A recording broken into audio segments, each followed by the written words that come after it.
All right, still with us, celebrity divorce attorney Carlos Lastra. Lastra, you know, this one, it smacks of just privilege. Like, this is a millionaire who thinks he can get away with anything, because this clearly wasn't a well-thought-out plan. No, not at all. And, you know, unfortunately, this lawyer, I mean, he was doing his job. Yeah. I mean, this wasn't going to change anything. That's a $5.75 million award. Mm-hmm. It's not going to go away. Right.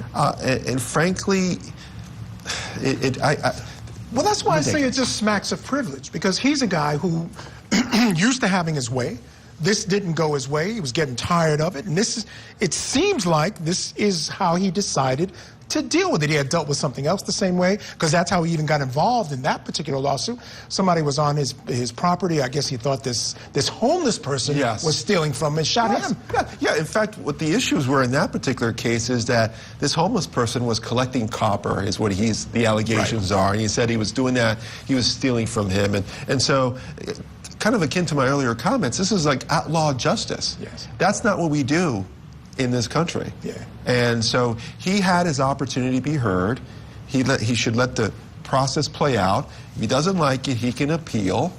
And it's just bad decisions. And then he's the kind of guy, again, he's making comments to other people about actually shooting the guy. Yeah. He's like saying it, he forgets a recorder's on, and he says, hey, you know, they all know that I shot that guy, you know, that lawyer. You know, it's so perfect. We were talking about Yellowstone. It's something out of Yellowstone. Right. It's so brazen. Yes. He's 84 years old. Yep. You would think he would have learned something by now. Yeah. Walking on this earth. And certainly learned something enough to be an accomplished person, that he's become a multi-millionaire.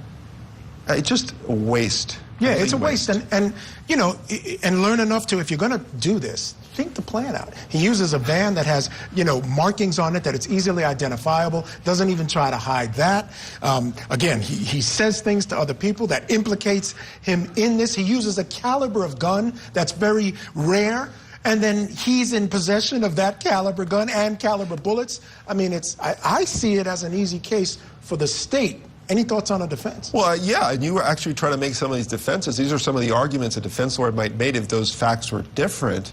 But that's not the situation here. I mean, he is, and frankly, most of the time, these people get caught, especially nowadays with the type of level of forensic evidence that we have, and cell phone technology, digital forensic evidence and everything else. Inevitably, these people get caught. Yeah, you're absolutely right. And one of the ways they tracked him down, they followed his van from his house all the way to the guy's house and all the way back. Exactly. So, yeah, I'm going to get away with it. All right, Carlos, stand by. We do have to take a break.